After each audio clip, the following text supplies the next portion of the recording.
presentation of awards to the very end of the program. So Roland will get, for those of you that are here for awards, Roland will get the word to you as to when we're coming back in. But to accommodate, the schedule of the different board members, we've got to go into executive session first. So again, what we're going to do, we're going to do the convene, call the roll, do the pledge to the flag, then the board will go into executive session. We'll go ahead and take the public speakers. Yeah, we'll do that. Appreciate that. Yeah, we won't make you wait. Thank you.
September 17, 2025, regular meeting of the Harris Central Appraisal District's Board of Directors.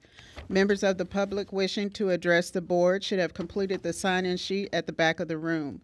You will be called upon to speak in the order that you have signed in. When you begin, please state your name. Mr. Chairman, you may call this meeting to order. All right, thank you very much, Tammy. Good morning, ladies and gentlemen. My name is Jim Robinson. I'm chairman of the board. I hereby call the September 17th, 2025 regular meeting of the Harris Central Appraisal District Board to order. The time is now 9:30 a.m. We will now do the pledges, and I'll go ahead and lead us on those myself.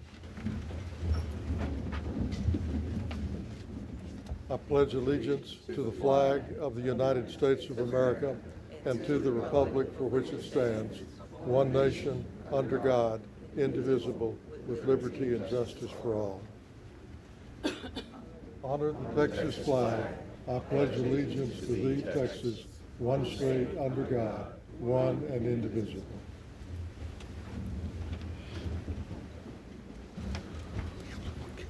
We'll now have the roll call. And I think we have everybody here except one. Mr. Sullivan is here virtually. He has the COVID. Unfortunately, Mike, we feel for you this morning. Kathy Bluford Daniels. Martina Lamont Dixon. Present. Erica McCrutchen. Present. Melissa Noriega. Present. Annette Ramirez. Present. Kyle Scott. Present. Mike Sullivan. Here. All right, and myself, Jim Robinson, present. Now, as I announced at the beginning, we're going, because we have some members that need to leave by 12, we are changing the order of things. We're going to hear now the public presentations, and then we're immediately going to go into executive session. And we will summon the staff back after the executive session to do the rest of the agenda and to present the employee recognition and other awards. We have one public speaker today, Marion Wright. Ms. Wright, during the public comment portion, you will have 3 minutes to address the board. Please note the clock so you can keep track of your time, and you will be notified when you have 30 seconds remaining and when your time has expired. So we recognize you. Thank you. Hi, I passed out information to y'all that I hope y'all look at. So this is on a property that my mother owns. My mother owns 2 houses in this subdivision. One she lives in, the other one across the street because my mother is disabled. We have a caregiver that is a family member. We rotate in and out of the house. The reason that this is so important, and no one seems to understand this, is that when you go ahead and have a homestead exemption, they can only raise your property taxes 10%. When you don't have a homestead exemption, they can do whatever the heck they want. I want you to look at this property right here. Last year it was at $375,000. That was the appraised value and also the market value. This year, they're raising it to $481,000. That's over $100,000, okay? When you look at the sheets that I gave you, I would like you to see what's actually selling in this subdivision, okay? In 2024, there was a house that was on much larger land than my mother's. It was $63,000 instead of $4,000. Everything else is pretty much identical. The square footage of the other house was about, 50 square feet bigger?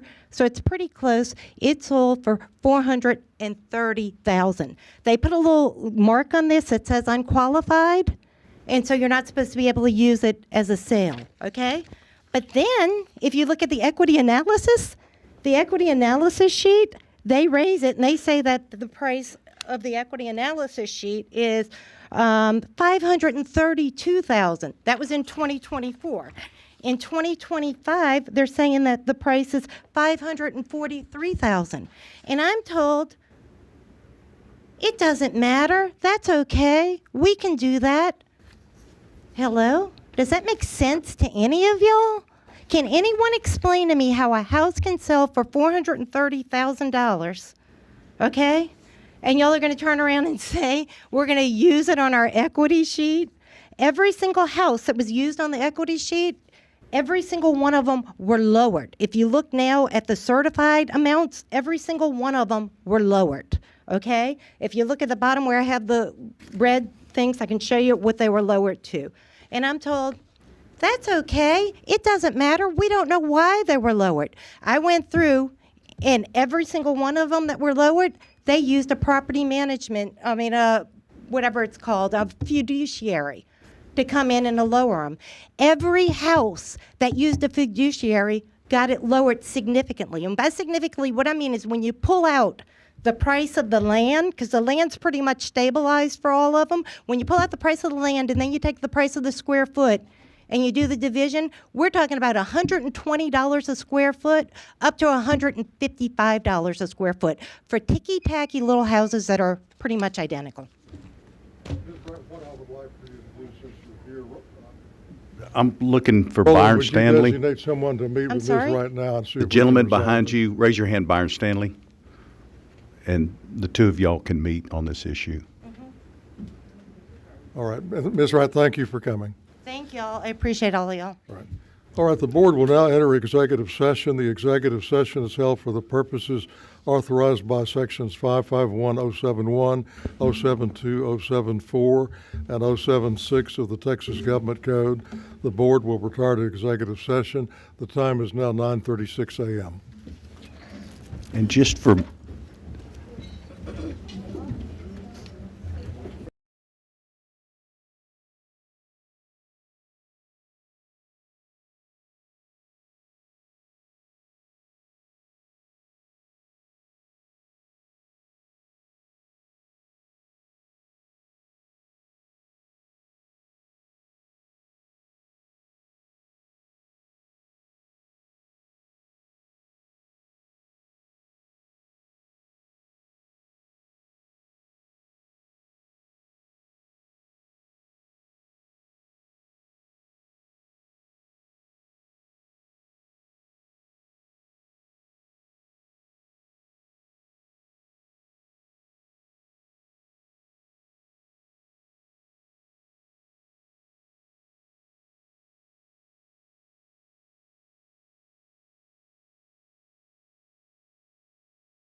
Hey, I got my shirt on.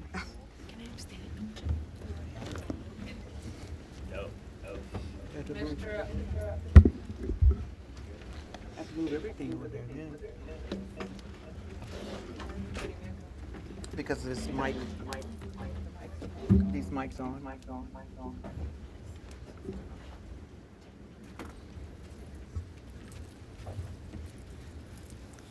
All right, I see, I can see Mike's picture.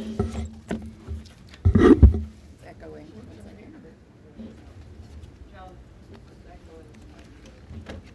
You've been muted. To unmute yourself, press *6. Test. Okay, so are we ready then, or are we still?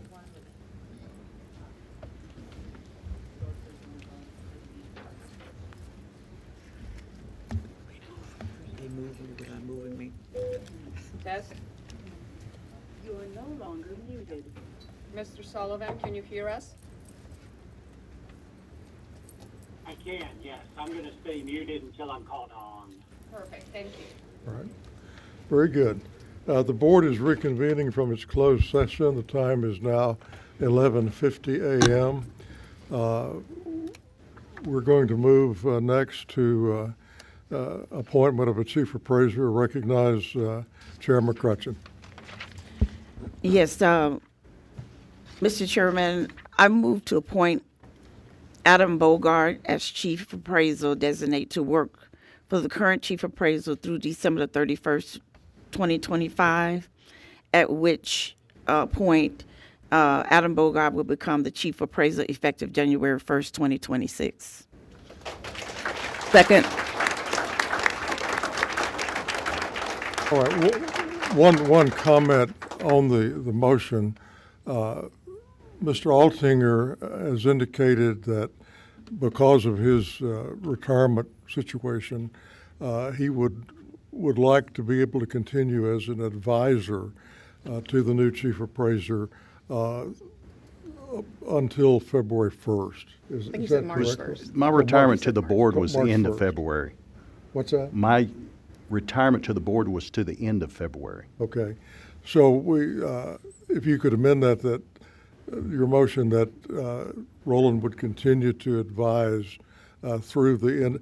He would not be the chief appraiser, but he would be an advisor to the chief appraiser. Yes, I amend it. All right. All right. Do we have a second to the motion? Second. We have a motion and a second.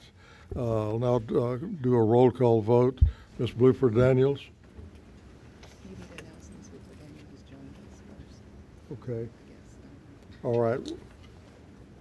Well, Mr. Sullivan is back with us in executive session by video. She's joined us. She wasn't here before. Okay, and Ms. Bluford Daniels joined us at the beginning of the executive session. All right, Ms. Bluford Daniels. Voting. Aye. All right, Ms. Lamont Dixon. Aye. Ms. McCrutchen. Aye. Ms. Noriega. Aye. Ms. Ramirez. Aye. Mr. Scott. Aye. Mr. Sullivan. Aye. All right, and I vote aye. Adam, congratulations.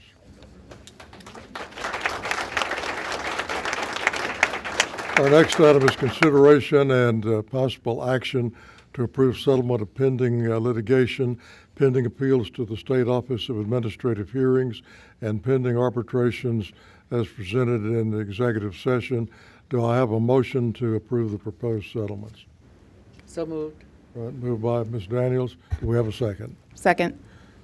All right, we have both the motion and a second. We'll do a roll call. Ms. Bluford Daniels, Aye. Ms. Lamont Dixon, Aye. Ms. McCrutchen, Aye. Ms. Noriega, Aye. Ms. Ramirez, Aye. Mr. Scott, Aye. Mr. Sullivan. Abstain. Mr. Sullivan abstains, and the chair votes aye. The next item is consideration of authorization of appeals under section 42.02 of the tax code. Mr. Altinger, are there any such appeals being sought this month? No, Mr. Chairman. All right, thank you. All right, we're going to move back now. We're going to continue somewhat out of order because in just a few minutes, I'm going to be losing some board members. So we're going to move next to the action items, and let me bring those back up.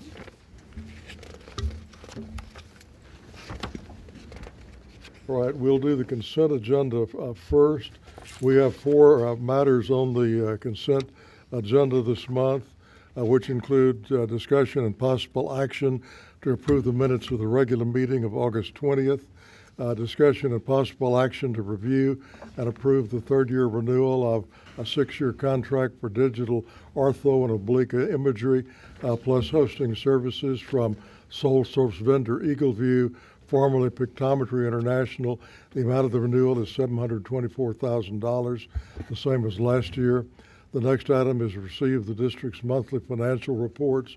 The next is receive report on payment of bills and payroll and transfers of funds between the items.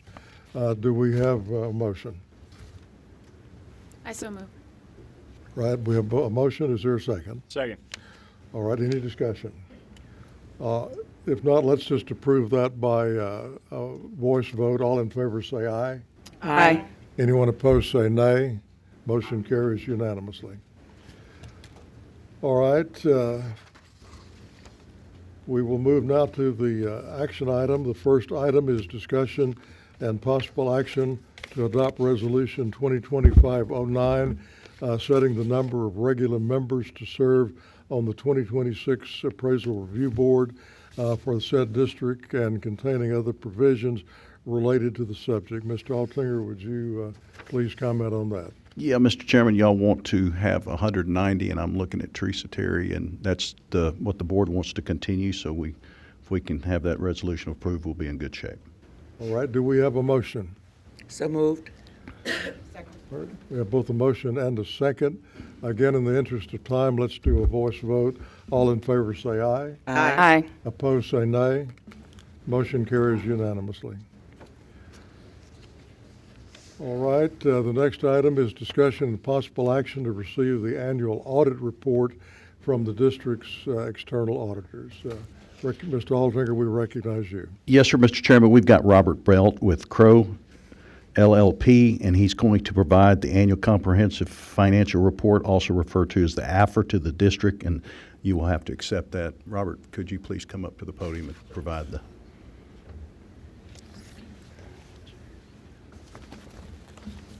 Thank you. It's my honor to present to you the results of your audit for this past year. We have issued an unmodified opinion, which is the highest level of assurance we can provide to the board that all the disclosures required by generally accepted accounting principles have been included and the financial statements are materially correct. And that's exactly the type of opinion you'd want to be receiving today. Also, I'd like to note that this past year's report received their Certificate of Excellence Award from the Government Finance Officers Association, and we believe that this report will also conform with their program guidelines. There's a tremendous amount of financial data within the report. I'm just going to point a few highlights over to you. Over on page 34 is a statement of revenues, expenditures, and changes in fund balance. Total revenues for the year came in at $112 million rounded off. Expenses came in at $114 million rounded. Other financing sources and uses were approximately $3 million, which left you with a net positive change in fund balance of $1,583,000 for the year. You began the year with a fund balance of approximately $33 million, and you ended the year with a fund balance of $34,488,000. As you know, with any governmental entity, fund balance is the primary indicator of financial health. Most financial advisors will look at your total expenses for the year and compare that to how many days could you continue to operate if no additional revenues came in. So 30 days would be like on the low side, 60 days would be good, and the district's at about 106 days overall. So it's in a very good position from a fund balance position. Now that's looking at it from a very gross scale. Over on page 32, The district breaks it down by some different categories. It has approximately $1.3 million in prepaid expenses, approximately $1 million designated for special projects. Major repairs and rehabilitations are $7.2 million. In its operating reserve, amounts earmarked for operating reserves is $17 million, giving you a unassigned portion of $7.7 million. So again, however you want to slice and dice that, but anyway, regardless of how you do it, the district is in good shape from a fund balance perspective. Dick Hilliard and I were just talking about the results of your health insurance fund. And I'd just like to note for the year over on page 37 that there was a net reduction in the health insurance fund of approximately $510,000 for the year, taking that ending net position down to $9,544,000. And Dick was also mentioning that there was another reduction or anticipated reduction for this next year. So you'll want to be looking at making sure you keep those reserves up within that fund. That concludes my remarks. More than happy to entertain any questions the board may have. All right, well, let's get a motion, then we'll see if we have any questions or discussion. So We have a move. motion to approve the auditor's report. So move. All right, we have both a motion and a second. Any discussion? All right, if not, Mr. Buck, we appreciate very much Thank y'all's you. efforts. You've assisted us for many years. And again, in the interest of time, we're just going to do a voice vote. All in favor of the motion say aye. Aye. Opposed say nay. Motion carries unanimously. All right, we're going to move to item, I put that audit report ahead. We're going to move now to item 11, discussion and possible action to authorize contract renewals of employee insurance plans and programs. Mr. Altinger. Yes, sir, Mr. Chairman. This is an important item, and I want to make the board apprised that we've got Dick Hilliard who will go into the specifics with regards to this. But as Mr. Robert Belt mentioned, the decrease in the insurance fund and some that Dick will give more details on, but the revenue and the cost, there's a delta there that I want the board to be apprised of. And we're going to see increases in such things as expense, the stop loss deductibles, increase in the co-pays for PPOs, office and urgent care, et cetera. And Dick, you want to come up here and give the specifics on that?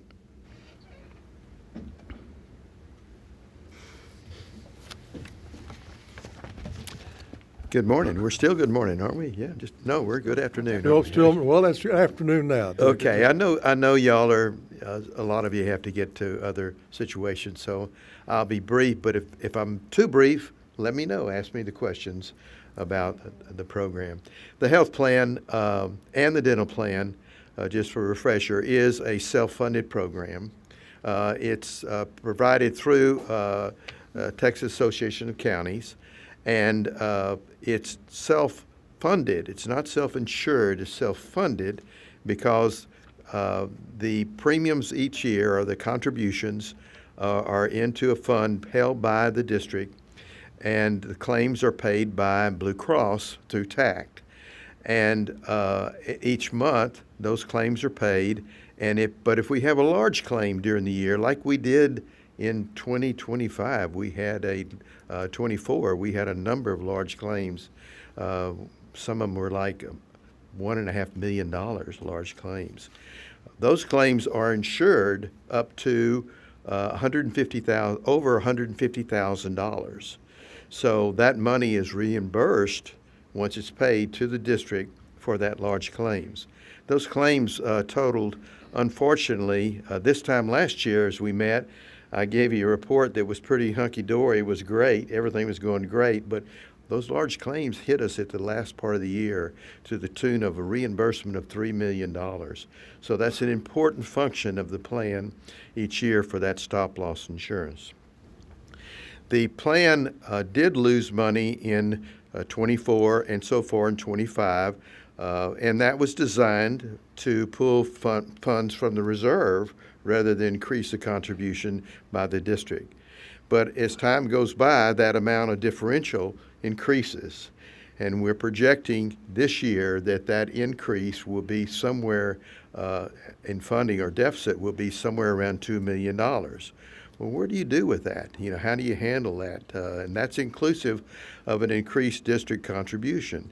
So we started looking at different alternatives, one of which is to increase the employee contribution of the program. And the biggest area that we felt like, I say we, working with the committee and with administration, sometimes I say we like it's my own money, and I feel like it is sometimes. I'm sorry about that.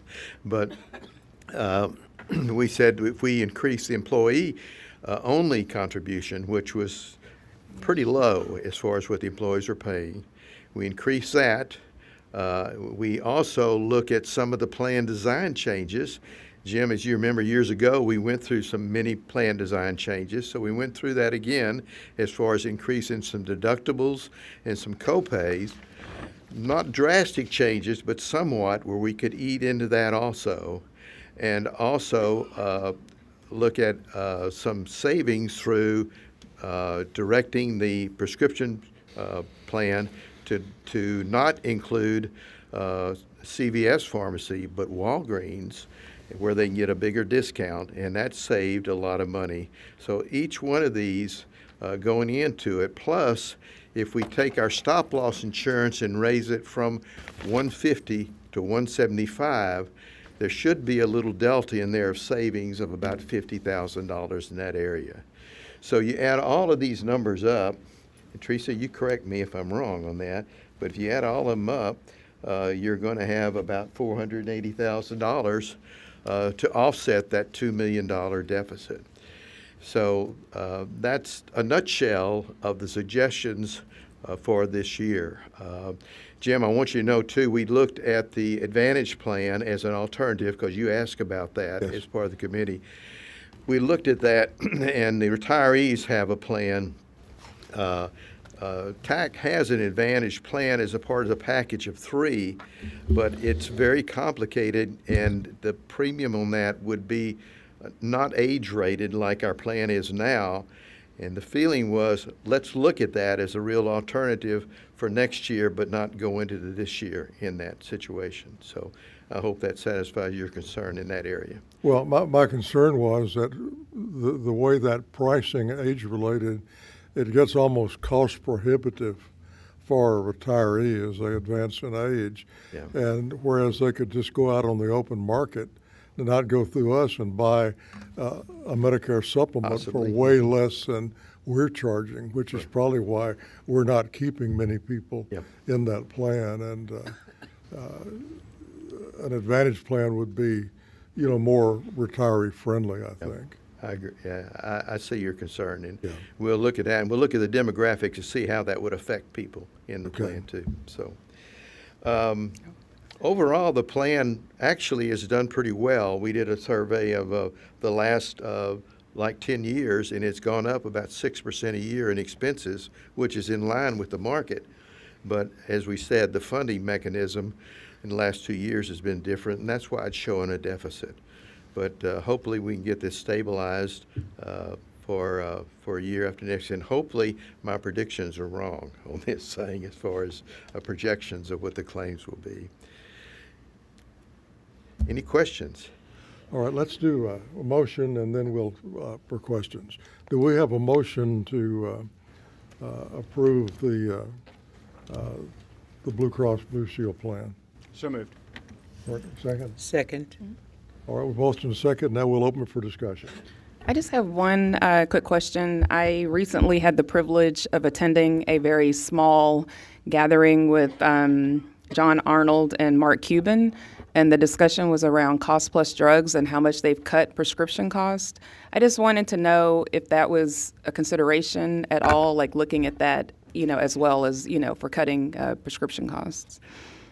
The management of that plan through Texas Association of Counties is with a separate entity from Blue Cross, and I will bring that up to them. I don't have an answer for you today, Okay. but I will try to get that answer for you and see what we can do in that area. I know we've made certain strides this year in that program.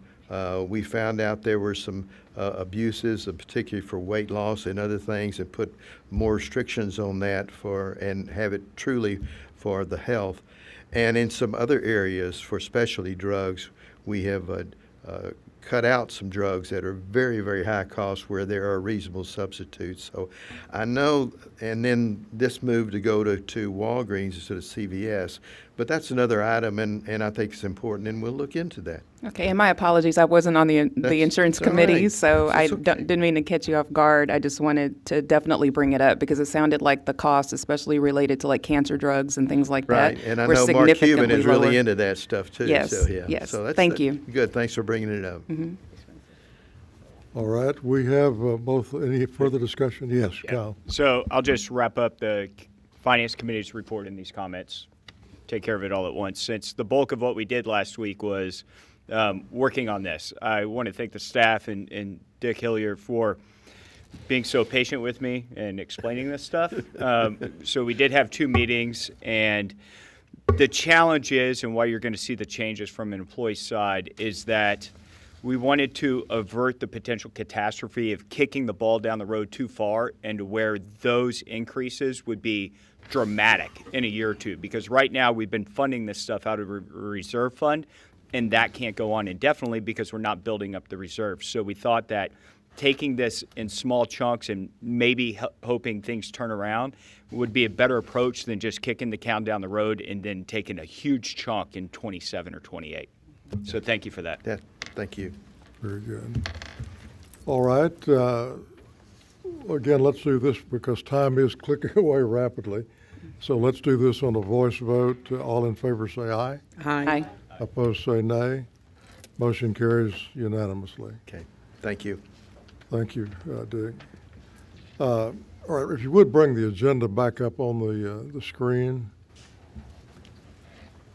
And we will move to item 13, discussion and possible action to review and adopt revisions to the district's financial policies related to purchasing limitations and fixed asset limitations. Mr. Altinger. Mike. Microphone. Mike's off. Oh, it accidentally got pushed. For the interest of time, this was Senate Bill 1173 that took effect September 1st, 2025. You could look at the items, but the main item is for revises the competitive bidding, increase it from 50,000 to 100,000. And I don't need to read all the items there, but you can see that there's some changes that were done by our legislature, and we just need to put those into the policy here at HCAD. Right. All right, do we have a motion to approve this item? So moved. All right. Second? Second. All right, we have a motion and a second. Any discussion? If not, we will again do a voice vote. All in favor say aye. Aye. Opposed say nay. Motion carries unanimously. That completes the action items, and before we start losing people, let's have the committee reports. And Cal, I guess you've done yours. Ms. McCrutchen, do you have a further report on the from your committee? Oh, yes. Thank you, Mr. Chairman. The Evaluation Committee held the first rounds of interviews for the Chief Appraisal position last week. Applicants were required to submit a 30, 60, 90-day executive plan, also a legislative case study, operations case study, and a branding case study, along with the resume and a statement of interest. After interviewing each of the applicants, the committee has narrowed down, and we did that this morning in the executive session, the 2 finalists, and invited them to present this morning at the executive session. And thank you, we've already proceeded and completed that process. Next, we'll call on Ms. Noriega. Thank you, Chair Robinson. Section 6.063 of the Texas Tax Code requires an annual audit of the financial affairs of an appraisal district by an independent certified public accountant. We just voted on that and accepted it earlier, but that report is what fulfills this requirement. And while management assumes responsibility for all the data in the report, the Crow LLP certified public accountants issued an unmodified clean opinion on our appraisal district financial statements, and that report is available if people want to see it. Thank you. All right, thank you. And finally, Ms. Bluford Daniels. Thank you, Mr. Chair. The ARB appointment, the appointed committee, we met on August 22nd to begin the search for the ARB members for the 2026 hearing season. And we began accepting applications on September 1, and we'll have the first round of interviews September the 26th. And I think we have 7 interviews scheduled after that. So that's where we stand. And thank you for everybody that participated in meeting to iron out any deficiencies we saw or identified last time. So thank you for everybody. Very good. Thank you, ma'am. All right, that brings us to our discussion items, and the first is a report on protest and hearings. Jeff Morrison.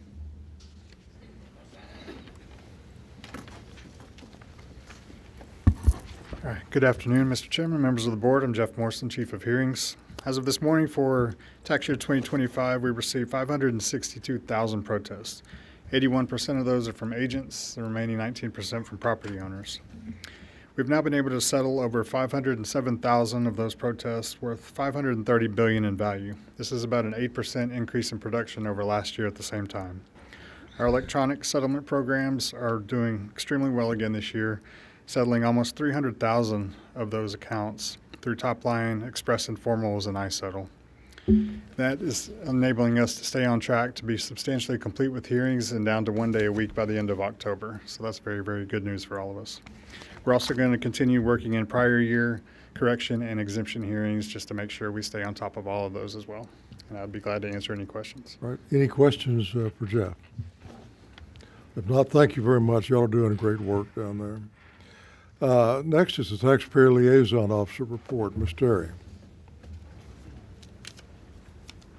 Thank you and good afternoon, Mr. Chairman and Directors. Pleased to report to you on the activity of the TLO office. My oral report tracks very closely to the printed report which you received in your board book. There were a couple of cases that we were unable to resolve at print time, and we will update those at the next meeting. The TLO office, in addition to resolving issues associated with contacts from property owners and tax consultants, are busy preparing for the Friday, September 26th interview process with the committee. And that concludes my report. All right, thank you, Teresa. Any questions for Ms. Terry? All right, next we move to the report from the Appraisal Review Board. And I see we have the chair here today.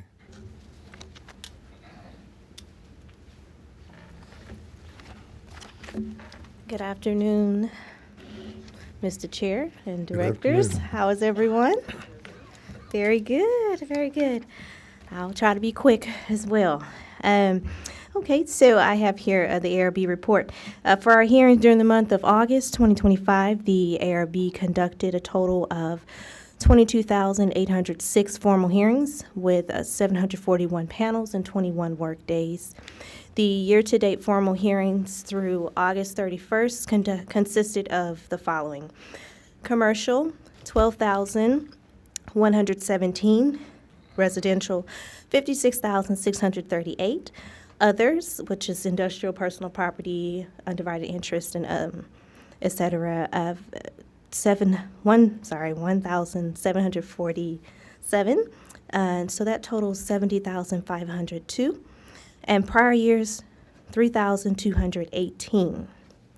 These hearings were conducted using 85% agent, done by 85% agent, 15% owners.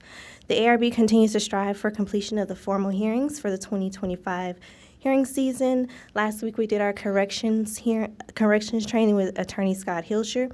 It was a huge success, and we're currently looking forward to conducting our commercial and industrial personal property refresh training in October. We're excited about that. The member attendance, the number of required ARB members is below the count of 190. As of August 31st, we are currently at the number of 155 ARB members.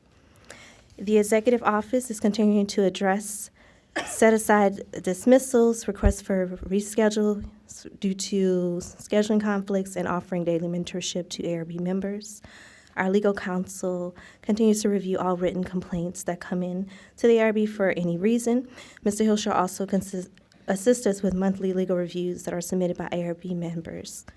And that concludes the report. Right. Any questions for the ARB chair? All right. Thank you very much for your report.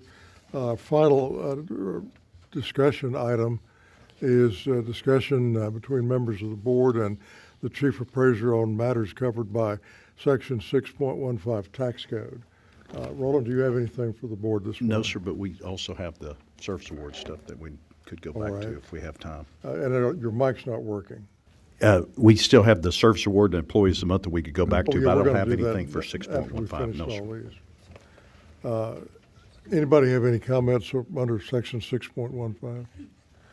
All right. If not, let me comment that the staff has given each board member the qualification reminder form that asks the statutory questions about your continued eligibility to serve on the board. And if each of you would please complete and return that. So we'll move now to the recognition of service awards and employees of the month. And Mr. Scott, would you have time to participate? All right. Ms. McCrutchen, how about would you be able to do that? Thank you.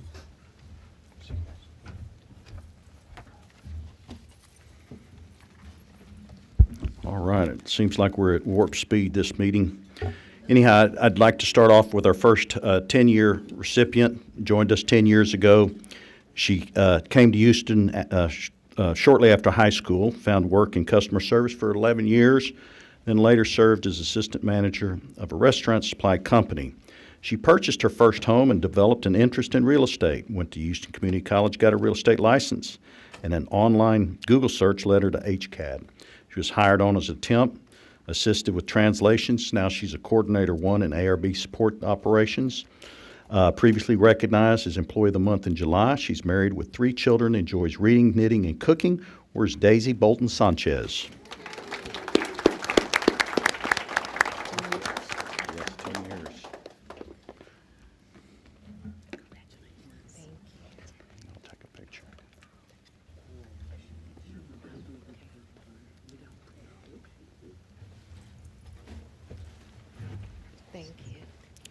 All right, our second service award recipient also joined us a decade ago. Born in London, UK, grew up in Nigeria, went to high school there and earned a BA in European languages, returned to the United Kingdom, worked in the private sector. She met her husband through a mutual friend and relocated to the United States, found HCAD at a church career fair, hired on as an Appraiser 1. She's rose through the ranks, now an Appraiser 4 in residential, earned her RPA and CTA, got her master's in counseling at Texas Southern University, married 2 daughters, enjoys new cuisines and time with friends and family.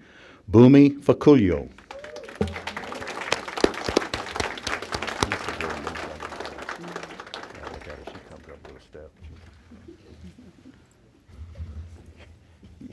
You trying to help us hurry up the meeting, huh? Congratulations. Thank you.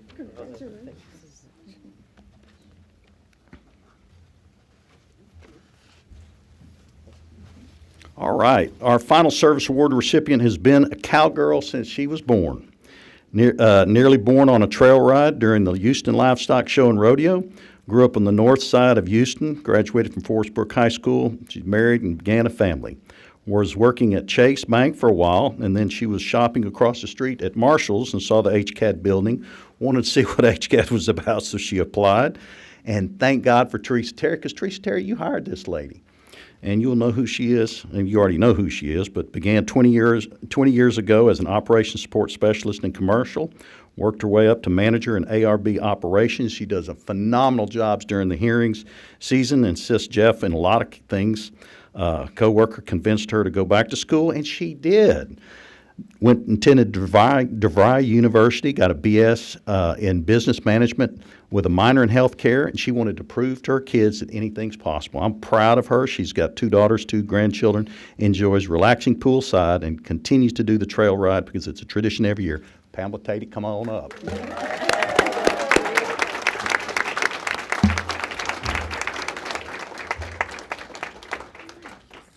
Thank you.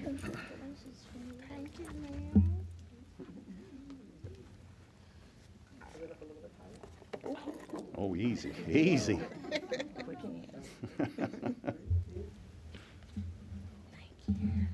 All right, now we're going to go to our 4 employees of the month. Our first employee of the month, born in Houston, went to Klein Forest High School, attended Texas A&M University, and got a BS in economics.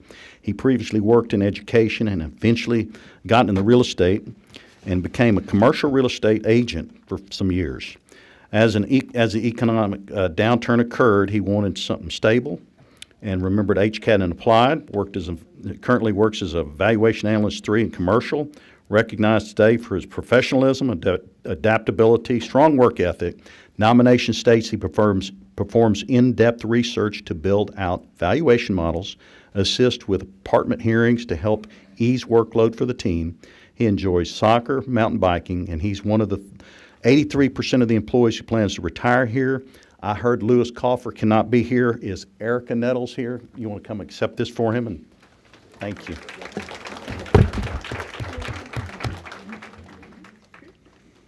All right, our second employee of the month is a military brat, born in Camp Pendleton, California.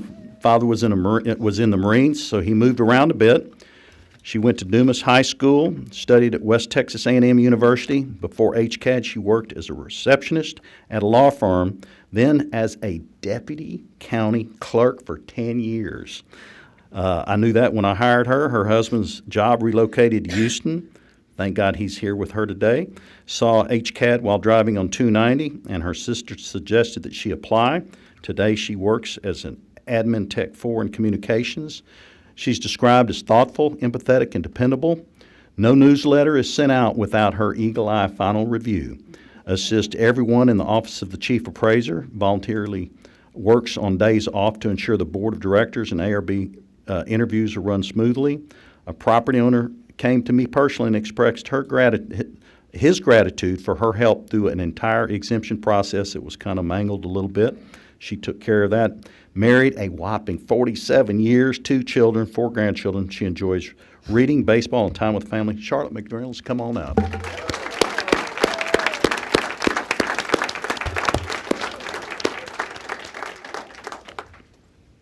Oh, and by the way, she got to hang out with Tommy Lee Jones not too long ago. Yes, I did. Yes, I did. Who gets to do that?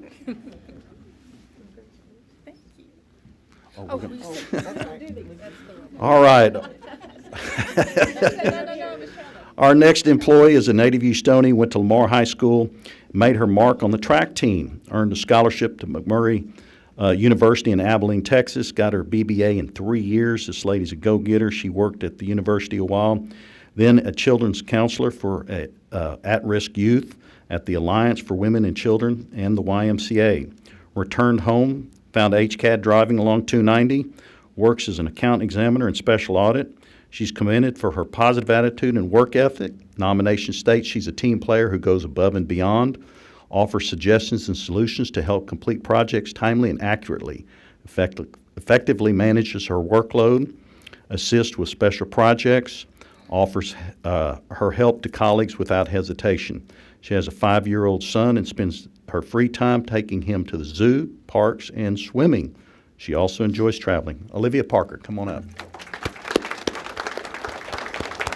Oh, she's not here either? Okay, we're gonna have some good Photoshop work done by Jose. Stand around, we'll have to. All right, our final employee of the month is a published author. When I met this lady, she has already written 2 books, but she was born in Houston, one of 5 siblings, went to Booker T. Washington High School, earned a bachelor's in sociology from the University of Houston, downtown. Before HCAD, she worked at Enterprise Fleet Management for 10 years, found HCAD through her sister who once worked under today's Pam Tatum. The recipient works as a field supervisor in residential, cited today for her dedication and resilience. She's excels as an individual contributor and as a leader, showcases exceptional commitment to her responsibilities and colleagues, fosters an environment of integrity and accountability, encourages her team to reach to their highest potential, consistently provides support even outside of regular work hours. 4-year-old daughter, the recipient, is currently writing her 3rd book, and when she's not drafting her next chapter, she enjoys traveling abroad. Where is Monique Watson?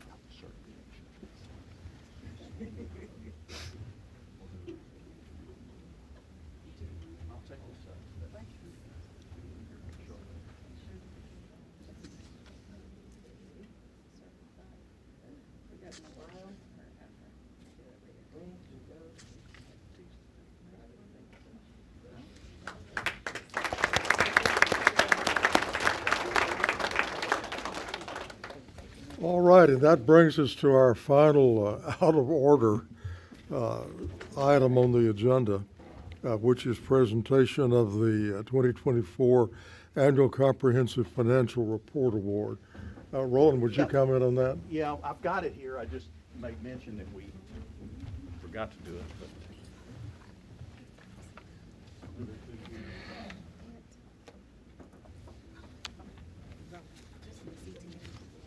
I know CTA we're going to do next month.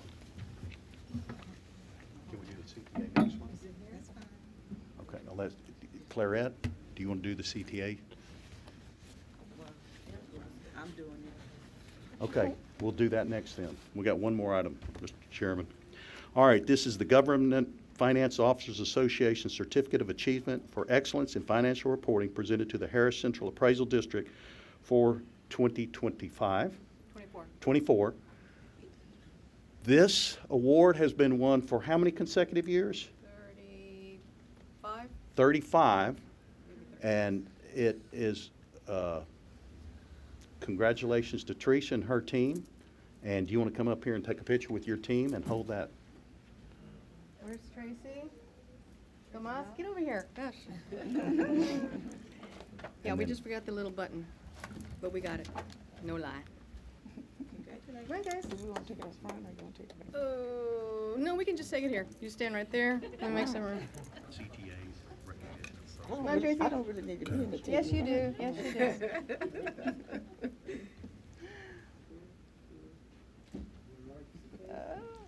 Thank you. Thank you. Anything else?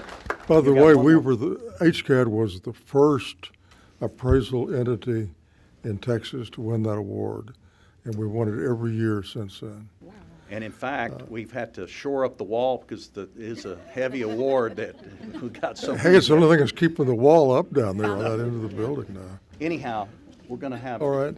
One final item would be recognition of our new recipients from the Texas Association of Assessing Officers. Roland? Yes, sir. And I'm going to pass the reins off this to Erica Nettles. She's going to do that. Item. Come on up. All right. Well, good afternoon, Mr. Chairman and members of the board. I'm Erica Nettles, and I'm also the president of the Gulf Coast chapter of the TAAO. And I would like to recognize our 2025 CTA designees. The Institute of Certified Tax Administrators is an internal division of the Texas Association of Assessing Officers.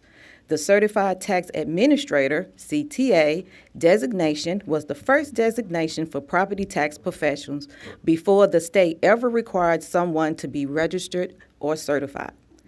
A CTA is recognized as being educated in every aspect of the property tax professions to be better prepared to provide customer service to the public. These employees earn their designations through many hours of hard work and perseverance. HCAD would like to congratulate the following employees on achieving the CTA designation from the Institute of Certified Tax Administrators. Designees, as I call your name, please stand. Alicia Allen Preston. Okay. Joshua Beasley. Justin Bello. Rajishia Bhatt.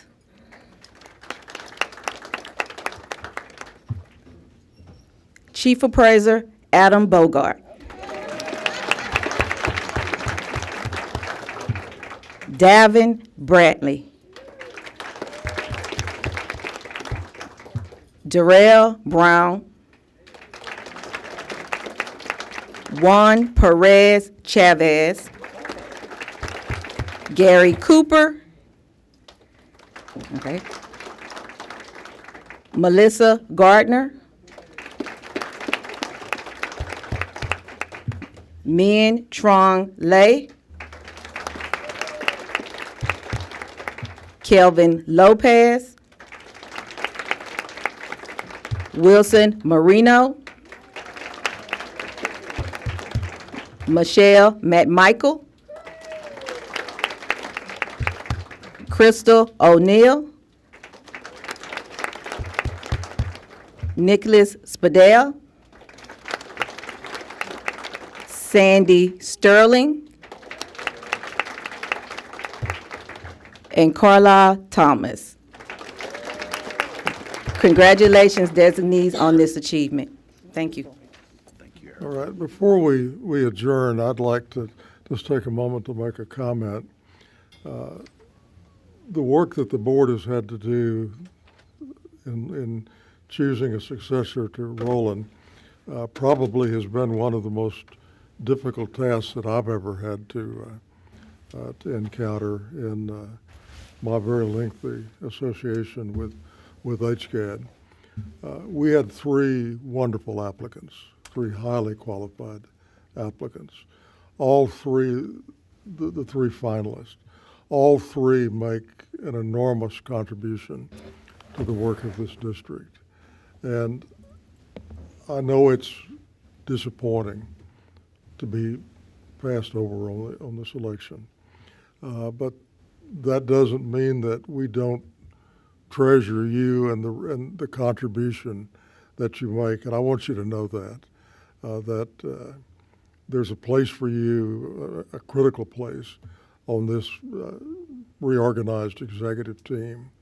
And I think with y'all working together, we can continue to build. This is the greatest appraisal district, not only in the state of Texas, but probably the best in America. And we can continue to build on that history and achieve even more in the future. So thank you for what you do, and thank you for having applied, each of the three of you, for your application. And with that, we stand adjourned at 12:36 p.m.